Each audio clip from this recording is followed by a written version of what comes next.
السلام علیکم ورحمۃ اللہ وبرکاتہ۔ ناظرین، استقبال ہے فکر و خبر اسٹوڈیو میں رضوان احمد ندوی ملکی اور عالمی اہم اور خاص خبروں کے ساتھ۔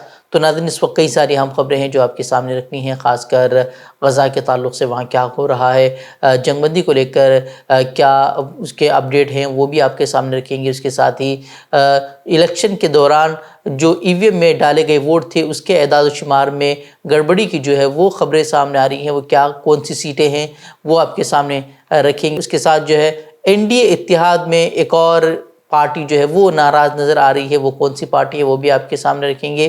اس کے ساتھ اور بھی بہت سارے اہم خبریں ہیں، تو ناظرین دیکھتے رہیے خبرنامہ۔ الیکشن کمیشن کے ذریعے فراہم کردہ لوک سبھا الیکشن 2024 کے اعداد و شمار کے تجزیے سے سنسنی خیز انکشافات ہوئے ہیں۔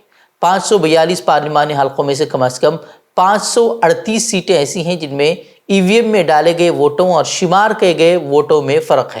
دی کوئنٹ نے مذکورہ اعداد و شمار کا جائزہ لینے کے بعد انکشاف کیا ہے کہ 362 پارلیمانی حلقوں میں الیکشن کمیشن نے ووٹنگ مشینوں میں محفوظ کیے گئے 5,54,598 ووٹ ضائع کر دیے، یعنی کہ ان کی گنتی نہیں کی گئی ہے۔ اسی طرح 176 پارلیمانی حلقے ایسے ہیں جہاں کی مشینوں میں مجموعی طور پر 35,093 اضافی ووٹ ملے ہیں جو شمار بھی کیے گئے۔ یہ فرق کہیں 2 ووٹ کا ہے تو کہیں 3,881 ووٹوں تک کا ہے۔ جن پارلیمانی حلقوں کی مشینوں میں زیادہ ووٹ نکلے ہیں ان میں ممبئی نارتھ ویسٹ بھی شامل ہے۔ یہ سیٹ بی جے پی نے 48 ووٹوں کے انتہائی معمولی فرق سے جیت لیا تھا۔ دی وائر نے جائزہ لیا ہے کہ الیکشن کمیشن کے فراہم کردہ اعداد و شمار کے مطابق اس حلقے میں پولنگ کے دن ووٹنگ مشینوں میں کل 9,51,580 ووٹ محفوظ ہوئے، مگر جب ووٹوں کی گنتی ہوئی یعنی کہ 4 جون کو اس میں 9,51,582 ووٹ شمار کیے گئے، یعنی کہ 2 ووٹ زیادہ تھے۔ اسی طرح راجستھان کے جے پور دیہی پارلیمانی حلقے میں ای وی ایم میں 12,38,818 ووٹ پڑے، مگر گنتی 12,37,966 ووٹوں کی ہی ہوئی، یعنی کہ 852 ووٹ کم شمار کیے گئے۔ یہ سیٹ بھی بی جے پی نے 1,615 ووٹوں کے معمولی فرق سے جیت لی تھی۔ وہیں راجستھان کے کانکیر پارلیمانی حلقے میں 12,61,103 ووٹ پڑے، مگر گنتی 12,60,153 ووٹوں کی ہوئی ہے۔ اس میں بھی 950 ووٹ کم شمار کیے گئے ہیں۔ یہ سیٹ بھی جو ہے بی جے پی نے 1,884 ووٹوں سے جیت لی تھی۔ وہیں چوتھی مثال جو ہے فروخ آباد کی ہے۔ یہاں 10,32,244 ووٹ پڑے اور 10,31,784 ووٹ شمار کیے گئے، یعنی کہ 460 ووٹ کم شمار کیے گئے۔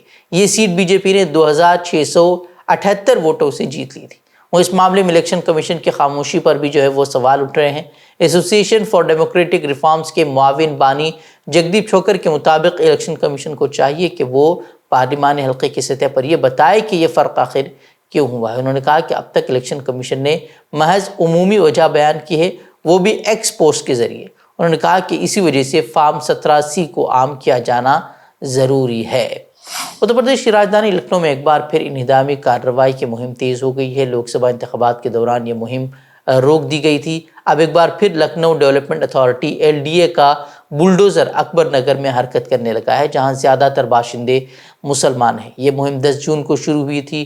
مہم کے دوران سڑکوں اور گلیوں میں 24 گھنٹے نگرانی کے لیے 35 CCTV کیمرے نصب کیے گئے ہیں۔ اس کے ساتھ ہی ڈرون کیمرے بھی نگرانی کے لیے استعمال کیے جا رہے ہیں۔ خواتین اور بچوں کی چیخ و پکار سے گھر میں خوف و ہراس پھیل گیا ہے اور علاقے میں جو ہے وہ خوف و ہراس کا ماحول ہے۔ وہیں اکبر نگر کے لوگ ہائی کورٹ اور سپریم کورٹ بھی گئے، لیکن انہیں عدالتوں سے کوئی راحت نہیں ملی ہے۔ 10 مارچ کو جب مسماری شروع ہوئی تو مقامی رہائشیوں، ایل ڈی اے ملازمین اور پولیس اہلکاروں کے درمیان تصادم بھی ہوا تھا۔ مظاہرین نے اس دوران غیر قانونی تعمیرات کو گرانے کے لیے استعمال ہونے والی ہائیڈرولک مشین بھی توڑ دی تھی۔ اکبر نگر میں آپ کو بتا دیں کہ تقریباً 2,000 مکانات ہیں، جن میں چھوٹے اور بڑے مکانات شامل ہیں۔ ایل ڈی اے کے مطابق ان تمام مکانات کو اب جو ہے گرا دیا جائے گا۔ ایل ڈی اے حکام کے مطابق تمام مکانات کو گرانے میں 1 ماہ کا عرصہ لگے گا، جبکہ اس کا ملبہ ہٹانے میں مزید 10 دن لگیں گے۔ امیٹھی رائے بریلی میں جیت پر عوام کا شکریہ ادا کرنے راہل گاندھی رائے بریلی پہنچے تھے، جہاں انہوں نے عوام کا شکریہ ادا کیا، ساتھ ہی بی جے پی اور وزیر اعظم کو خوب تنقید کا نشانہ بنایا۔ اپنی تقریر کے دوران راہل گاندھی نے وزیر اعظم نریندر مودی کی وارانسی پارلیمانی سیٹ پر ملی کم ووٹوں سے جیت کا بھی تذکرہ کیا۔ انہوں نے کہا کہ پی ایم مودی وارانسی میں جیسے تیسے جیتے ہیں۔ اگر میری بہن پرینکا گاندھی وہاں سے لڑ گئی ہوتی تو آج وزیر اعظم 2 سے 3 لاکھ ووٹوں سے وارانسی کا انتخاب ہار جاتے۔ اور صرف ایودھیا میں نہیں بھائیوں اور بہنوں، صرف ایودھیا میں نہیں، وارانسی میں جان بچا کے نکلے ہیں پردھان منتری۔ اور میں آپ کو کہتا ہوں اور بہن سے کہہ رہا ہوں، اگر یہ لڑ جاتی وارانسی میں، اگر یہ لڑ گئی ہوتی تو آج ہندوستان کے پردھان منتری 2-3 لاکھ ووٹوں سے وارانسی کا چناو ہار جاتے۔ انہوں نے ایک بار پھر نریندر مودی اور امت شاہ پر آئین کو ختم کرنے کی کوشش کرنے اور کھل کر انتخابات کے دوران تشدد اور نفرت کی سیاست کا الزام عائد کیا، اور کہا کہ اتر پردیش کے عوام نے نفرت، تشدد، تکبر کے خلاف کیونکہ ہندوستان کے پردھان منتری کو ہندوستان کی جنتا نے میسج دیا ہے، یہ آپ کی جو راجنیتی ہے ہمیں اچھی نہیں لگی، ہم اس کے خلاف ہیں، ہم نفرت کے خلاف ہیں، ہم ہنسا کے خلاف ہیں، ہم محبت کا دیش چاہتے ہیں، ہم پرگتی چاہتے ہیں، ہم بے روزگاری کے خلاف ہیں۔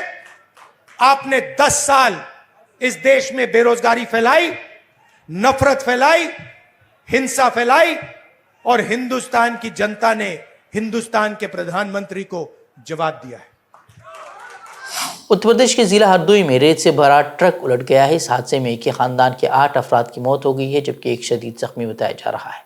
حادثہ منگل کی دیر رات پیش آیا۔ ٹرک الٹنے کے بعد سڑک کنارے رہنے والا پورا خاندان ریت کے نیچے دب گیا۔ جب تک ریت اور ٹرک کو ہٹا کر نیچے دبے لوگوں کو باہر نکالا گیا، 4 بچوں سمیت 8 افراد جو وہ ہلاک ہو چکے تھے۔ ہردوئی کے ڈسٹرکٹ مجسٹریٹ نے بتایا کہ ٹرک گنگا کنارے سے ریت نکال کر ہردوئی جا رہا تھا۔ ریت کی زیادتی کے باعث ٹرک موڑ پر الٹ گیا اور واقعے کی اطلاع ملتے ہی پولیس وہاں پر پہنچی اور کسی طرح سے ٹرک کے نیچے دبے لوگوں کو نکالا گیا۔ تاہم تب تک ایک لڑکی کے علاوہ باقی تمام لوگوں کی وہ موت ہو چکی تھی۔ حکومت نے عوامی ترسیلی نظام PDIS کے تحت راشن لینے والے مستفیدین کے لیے راشن کارڈ کو آدھار کارڈ سے لنک کرنے کی آخری تاریخ میں 3 ماہ کی توسیع کی ہے۔ Central food and public distribution department کے ایک نوٹیفیکیشن میں کہا گیا ہے کہ صارفین اب 30 ستمبر 2024 تک راشن کارڈ کو آدھار سے جوڑ سکیں گے۔ سابقہ نوٹیفیکیشن میں اس کے لیے 30 جون 2024 تک کا وقت دیا گیا تھا۔ حکومت نے فروری 2017 میں PDS کے تحت مستفیدین کے لیے راشن کارڈ کو آدھار کارڈ سے لنک کرنا لازمی قرار دیا تھا، تاہم اب تک اس کی آخری تاریخ میں کئی بار توسیع کی جا چکی ہے۔ نوٹیفیکیشن کے مطابق یا تو مقررہ وقت کے اندر راشن کارڈ کو آدھار سے لنک کرنا ہوگا، یا پھر جن مستفیدین کے پاس آدھار نہیں ہے انہیں اس کے لیے درخواست دے کر اس کا ثبوت پیش کرنا ہوگا۔ مرکز میں NDA حکومت کی تشکیل کے بعد سے NDA میں شامل کئی پارٹیوں کی جانب سے ناراضگی کا اظہار کیا جا رہا ہے۔ مہاراشٹر کے اجیت پوار والی NCP، ایکناتھ شندے والی شیو سینا کے بعد اب جھارکھنڈ کی آل جھارکھنڈ اسٹوڈنٹس یونین نے ناراضگی کا اظہار کیا ہے۔ دراصل AJSU امید کر رہی تھی کہ اس کے ایک رکن پارلیمنٹ پرکاش چودھری کو مودی کابینہ میں وزارتی عہدہ دیا جائے گا، مگر انہیں کیبنٹ میں شامل کیا جانا تو دور وزیر مملکت تک نہیں بنایا گیا ہے۔ AJSU نے اسے افسوسناک قرار دیا ہے اور کہا ہے کہ NDA میں جتنی پارٹیاں شامل ہیں ان تمام کو مناسب عزت دی جانی چاہیے۔ پارٹی کی جانب سے کہا گیا ہے کہ اس سے پارٹی کے کارکنان اور حامیوں کو مایوسی ہوئی ہے اور پارٹی اس پر غور و فکر کرے گی۔ آندھرا پردیش کو چندر بابو نائیڈو کی شکل میں نیا وزیر اعلیٰ ملا ہے۔ انہوں نے چوتھی بار ریاست کے وزیر اعلیٰ کے طور پر آج حلف لیا ہے۔ چندر بابو نائیڈو کے ساتھ پون کلیان اور نارا لوکیش نے بھی حلف لیا۔ اس پروگرام میں وزیر اعظم نریندر مودی اور وزیر داخلہ امت شاہ نے بھی شرکت کی۔ چندر بابو کی کابینہ میں 13 OBC، 7 BC، 2 SC، 1 ST اور 1 مسلمان کو جگہ دی گئی ہے۔ مرکزی حکومت نے لیفٹیننٹ جنرل اپیندر دیویدی کو 30 جون کی دوپہر سے اگلے فوجی چیف کی شکل میں تقرر کرنے کا اعلان کیا ہے۔ موجودہ فوجی چیف جنرل منوج پانڈے 30 جون کو دفتر چھوڑ رہے ہیں اور ان کی جگہ لیفٹیننٹ جنرل اپیندر دیویدی لیں گے۔ PVSM اور AVSM سے سرفراز لیفٹیننٹ جنرل دیویدی نے طویل مدت تک جموں کشمیر میں خدمات انجام دی ہیں۔ قابل ذکر ہے کہ حکومت نے 25 مئی کو چھٹے مرحلے کی پولنگ کے بعد 26 مئی کو بری فوجی چیف جنرل منوج پانڈے کی مدت کار میں 1 مہینے کی توسیع کی تھی۔ 30 جون کو وہ اس عہدے سے سبکدوش ہو رہے ہیں۔ بہرحال 1 جولائی 1964 کو پیدا لیفٹیننٹ جنرل اپیندر دیویدی کو 15 دسمبر 1984 کو ہندوستانی فوج کی انفینٹری جموں کشمیر رائفلز میں کمیشن دیا گیا تھا۔ تقریباً 40 سالوں کی اپنی طویل اور خصوصی سروس کے دوران انہوں نے مختلف کمانڈ، اسٹاف وغیر ملکی تقرریوں میں کام کیا ہے۔ ہندوستانی حکومت ایک نئے قانون پر غور کر رہی ہے جس کے تحت ایپل، گوگل اور میٹا جیسی ٹیکنالوجی کمپنیوں کے لیے سخت قوانین نافذ کیے جائیں گے۔ یہ یورپی یونین کے قوانین کی طرح ہوگا اور ان کمپنیوں کے کاروبار کرنے کا طریقہ اب اس کے بعد وہ بدل سکتا ہے۔ امریکہ کی ایک بڑی کاروباری تنظیم اس قانون کی مخالفت کر رہی ہے کیونکہ اسے لگتا ہے کہ اس سے ان کمپنیوں کو نقصان پہنچے گا۔ اس نئے قانون کو ڈیجیٹل کمپٹیشن بل کا نام دیا گیا ہے اور اس کا مقصد موجودہ قوانین کے ساتھ مل کر مارکیٹ میں صحت مند مسابقت کو فروغ دینا ہے۔ ہندوستان حکومت کا کہنا ہے کہ کچھ بڑی کمپنیاں ڈیجیٹل مارکیٹ میں بہت زیادہ غالب ہو گئی ہیں۔ یہ کمپنیاں پوری مارکیٹ کو کنٹرول کر رہی ہیں جس سے چھوٹی کمپنیوں اور نئے کاروبار کے لیے مشکل پیدا ہو رہی ہے۔ حکومت اس عدم توازن کو کم کرنا چاہتی ہے تاکہ مارکیٹ میں صحت مند مقابلہ برقرار رہے۔ حماس نے غزہ میں جنگ بندی کے لیے امریکی حمایت یافتہ تجویز کا جواب وہ ثالثوں کو دے دیا ہے جس میں معاہدے میں کچھ ترمیم کی کوشش کی گئی ہے۔ قطر اور مصر نے بھی اس کی تصدیق کرتے ہوئے کہا ہے کہ وہ حماس کے جواب کا مطالعہ کر رہے ہیں۔ امریکہ نے بھی کہا ہے کہ وہ بھی حماس کے جواب کا جائزہ لے رہا ہے۔ حماس کے ترجمان جہاد طہا نے کہا کہ جواب میں ایسے ترامیم شامل ہیں جو جنگ بندی، انخلاء، تعمیر نو اور قیدیوں کے تبادلے کی تصدیق کرتی ہے۔ حالانکہ جن ترامیم کا مطالبہ کیا گیا ہے طہا نے اس کی تفصیل بیان نہیں کی ہے۔ حماس کے حکام نے اس بات پر تشویش کا بھی اظہار کیا ہے کہ کیا تمام ارغمالیوں کی رہائی کے بعد اسرائیل اپنی جنگ کے مستقل خاتمے اور غزہ سے مکمل اسرائیلی انخلاء جیسی شرائط پر عمل درآمد کرے گا۔ حالانکہ امریکہ نے بھی اب کہا ہے کہ اسرائیل نے اس تجویز کو قبول کر لیا ہے، لیکن دوسری جانب اسرائیلی وزیر اعظم بنجمن نتن یاہو متضاد اشارے دیتے ہوئے نظر آ رہے ہیں۔ ان کا کہنا ہے کہ اسرائیل اس وقت تک نہیں رکے گا جب تک حماس کو تباہ کرنے کا اپنا ہدف حاصل نہیں ہو جاتا۔ فلسطینی پناہ گزینوں کے لیے اقوام متحدہ کی ریلیف اینڈ ورکس ایجنسی اونروا کے ترجمان نے غزہ پر اسرائیلی جنگ کے نتیجے میں ہونے والی تباہی کو یورپ میں دوسری جنگ عظیم کے نتیجے میں ہونے والی تباہی سے کہیں زیادہ قرار دیتے ہوئے کہا ہے کہ غزہ کی تعمیر نو میں 20 سال سے زیادہ کا عرصہ لگ سکتا ہے۔ انہوں نے مقبوضہ بیت المقدس میں ایجنسی کے ہیڈ کوارٹر میں انادولو ایجنسی کو اس تعلق سے بتایا کہ سب کی نظریں غزہ پر لگی رہیں یہاں تک کہ جب تک جنگ بندی ہو جائے تب بھی، کیونکہ تعمیر نو کی کوششیں بہت زیادہ ہوں گی اور مالی بوجھ بھی بہت ہوگا۔ عالمی برادری کو آئندہ کئی برسوں تک غزہ کے عوام کے ساتھ کھڑے رہنے کی ضرورت ہوگی۔ وہ اسرائیلی افواج نے وسطی غزہ کی پٹی میں اپنا فوجی آپریشن کے آغاز کے تقریباً 6 روز بعد اسے ختم کرنے کا اعلان کیا ہے۔ 5 جون کو اسرائیلی فوج نے اعلان کیا تھا کہ 98ویں ڈویژن نے غزہ کی مرکزی گورنری میں بریج مہاجر کیمپ کے مشرق اور دیر البلح کے مشرق میں آپریشن شروع کر دیا ہے۔ آپریشن کے دوران اسرائیلی فورسز نے ہفتے کے روز نصیرات پناہ گزین کیمپ میں 4 اسیروں کو بازیاب کرانے کا دعویٰ کیا تھا اور اس عمل میں 270 سے زائد فلسطینی شہید اور 700 زخمی ہوئے تھے۔ حماس نے کہا کہ اس کارروائی میں 3 دیگر قیدی وہ بھی مارے گئے تھے۔ وہیں حماس کے عسکری ونگ القسام بریگیڈ نے جنوبی غزہ میں ایک عمارت میں بوبی ٹریپ دھماکے میں 4 اسرائیلی فوجیوں کو جہنم رسید کر دیا ہے اور 7 کو زخمی کر دیا ہے۔ وہیں آج صبح شمالی اسرائیل کے بالائی گلیلی، لوئر گلیلے اور وادی اردن کے علاقوں کی طرف راکٹوں کی بارش ہوئی ہے۔ اسرائیلی فوج کے حوالے سے کہا گیا ہے کہ لبنان سے تقریباً 100 راکٹوں نے اسرائیل کو نشانہ بنایا ہے۔ وہیں حزب اللہ کا سب سے سینئر کمانڈر اسرائیلی فضائی حملے میں مارا گیا ہے۔ اکتوبر میں اسرائیل کے ساتھ جنگ شروع ہونے کے بعد سے اس گروپ کا سب سے بڑا جانی نقصان یہ بتایا جا رہا ہے۔ گمنام ذرائع نے رائٹرز کو بتایا ہے کہ ممکنہ طور پر انہیں ایک میٹنگ کے دوران نشانہ بنایا گیا تھا۔ یمن میں تارکین وطن کی کشتی ڈوبنے سے 49 افراد ہلاک اور 140 لاپتہ ہو گئے۔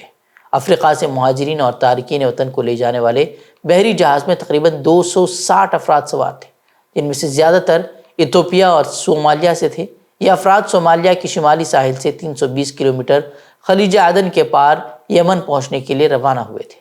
ہارن آف دی افریقہ اور مشرقی افریقہ کے پناہ گزین اور تارکین وطن یمن کے راستے سعودی عرب اور خطے کی دیگر عرب ریاستوں تک پہنچنے کے لیے خطرناک سفر میں تیزی سے بڑھ رہے ہیں۔ جس دوران اس طرح کے حادثے ہو جاتے ہیں اور جس سے کئی جانیں وہ ضائع ہو جاتی ہیں۔ تو ناظرین، خبریں مزید خبروں کے لیے آپ ہماری ویب سائٹ www.fikrrخبر.com کی طرف رخ کر سکتے ہیں۔